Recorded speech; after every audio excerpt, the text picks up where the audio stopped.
Hello दोस्तों, आज की इस वीडियो में हम लोग जानेंगे संसाधन के बारे में। संसाधन के बारे में हमने पिछली वीडियो में भी चर्चा किया है और पिछले वीडियो में हमने बताया था कि संसाधनों को पाई चार्ट के मदद से कितने भागों में बांटा गया है और संसाधन किसे कहते हैं, संसाधन के कितने प्रकार हैं, इसके बारे में हमने पिछले वीडियो में बात किया था।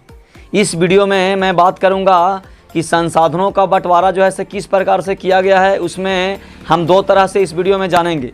सबसे पहले हम जानेंगे कि उत्पत्ति के आधार पर संसाधनों को कितने भागों में बांटा गया है और उसके बाद हम लोग जानेंगे समाप्यता के आधार पर संसाधनों को कितने भागों में बांटा गया है। तो चलिए डिफिनेशन के साथ इस वीडियो को चालू करते हैं। चलिए यहाँ पे देखते हैं, उत्पत्ति के आधार पर संसाधनों को दो भागों में बांटा गया है। पहला हो गया जैव संसाधन और दूसरा हो गया अजैव संसाधन। तो चलिए हम जानते हैं कि जैव संसाधन क्या है। तो जैव संसाधन मतलब वैसे संसाधन जिनकी प्राप्ति जीवमंडल से होती है, यानी वैसे संसाधन जिनकी प्राप्ति जीवमंडल से होती है उसे जैव संसाधन कहते हैं। जैसे में आपका हो गया मनुष्य, वनस्पति जात, प्राणी जात एवं पशुधन आदि। यानी कहने का मतलब है कि जिन संसाधनों की प्राप्ति जैव मंडल से होती है या जीव मंडल से होती है या फिर जीव जंतुओं से होती है उसे क्या कहते हैं, जैव संसाधन कहते हैं। इसका डिफिनेशन आप इस तरह से भी दे सकते हैं कि वैसे संसाधन जिसकी प्राप्ति सजीव वस्तुओं से होती है। तो जिन संसाधनों की प्राप्ति सजीव वस्तुओं से होगा उसे बोलेंगे जैव संसाधन, और जिन संसाधनों की प्राप्ति निर्जीव वस्तुओं से होगा उसे बोलेंगे अजैव संसाधन। तो यहाँ पे देखिए दूसरा में है अजैव संसाधन। तो वैसे संसाधन जिनकी प्राप्ति निर्जीव वस्तुओं से होती है उसे अजैव संसाधन कहते हैं। जैसे आपका हो गया चट्टानें और धातुओं, यानी चट्टान और धातु जो है से अजैव संसाधन है क्योंकि इसकी प्राप्ति जो है से निर्जीव वस्तुओं से होती है, उसे क्या कहेंगे, अजैव संसाधन। तो चलिए अब उसके बाद हम लोग चलते हैं समाप्यता के आधार पे संसाधनों का बंटवारा। ये जो है से उत्पत्ति के आधार पे, ये उत्पत्ति के आधार पे संसाधनों को दो भागों में बांटा गया है। यहाँ पे हम चलते हैं समाप्यता के आधार पे। समाप्यता के मतलब है कि इससे नाम से ही पता चल रहा है कि समाप्त होने वाला या फिर नहीं होने वाला। तो समाप्यता के आधार पे संसाधनों को दो भागों में बांटा गया है। सबसे पहले है नवीकरणीय संसाधन। सबसे पहला क्या है, नवीकरणीय संसाधन। तो नवीकरणीय संसाधन बोलेगा तो वैसे संसाधन जिसे एक बार प्रयोग करने के बाद दोबारा प्रयोग में लाया जा सके उसे नवीकरणीय संसाधन कहते हैं।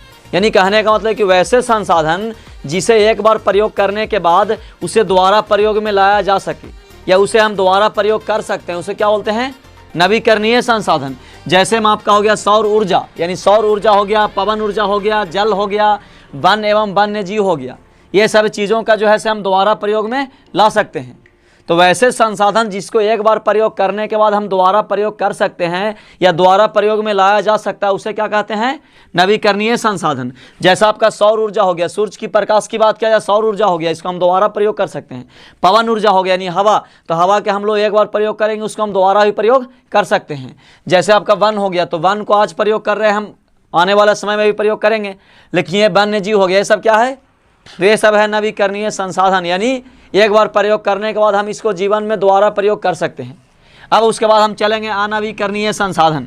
तो अनवीकरणीय संसाधन मतलब वैसे संसाधन जिसे एक बार प्रयोग करने के बाद दोबारा प्रयोग में नहीं लाया जा सके उसे अनवीकरणीय संसाधन कहते हैं। जैसे में आपका हो गया खनिज एवं जीवाश्म ईंधन। खनिज मतलब कि पृथ्वी के अंदर से निकाले जाने वाले अनेक प्रकार के खनिज, जैसा आपका लोहा हो गया, ये सब चांदी हो गया, सोना हो गया, टीन हो गया, जिंक हो गया, ये सब धातु जो है ऐसे क्या है, खनिज के रूप में आता है। तो ये सब धातुओं के एक बार प्रयोग करेंगे लेकिन आने वाले समय में जीवन में जो है से एक ना एक दिन ये खत्म होने वाला है। तो इसको क्या बोलेंगे, अनवीकरणीय संसाधन, यानी भविष्य में खत्म होने वाला है। जैसा आपका जीवाश्म ईंधन हो गया, कोयला भी हो गया, कोयला एक जीवाश्म ईंधन है, कोयला। तो कोयला को अगर एक बार जला देंगे तो उसको हम दोबारा प्रयोग में नहीं लाया जा सकता है, या कोयला का कुल भंडार जो है हमारे संसार में सीमित है। इसको एक बार प्रयोग करने के बाद आने वाला समय में कोयला का जो है भंडार खत्म होने वाला है। तो जो जीवन में खत्म होने वाली संसाधन रहेगा उसको बोलेंगे क्या, अनवीकरणीय संसाधन, और जो जीवन में खत्म कभी नहीं होगा उसको क्या बोलेंगे, नवीकरणीय संसाधन। तो आज हमने जाना उत्पत्ति के आधार पर संसाधनों को दो भागों में बांटा गया है, जैव संसाधन, अजैव संसाधन। उसके बाद हम जाना यहाँ पे समाप्यता के आधार पर संसाधनों को दो भागों में बांटा गया है, नवीकरणीय संसाधन और अनवीकरणीय संसाधन। तो चलिए इस वीडियो को मैं यहीं पे ख़त्म करता हूँ। धन्यवाद।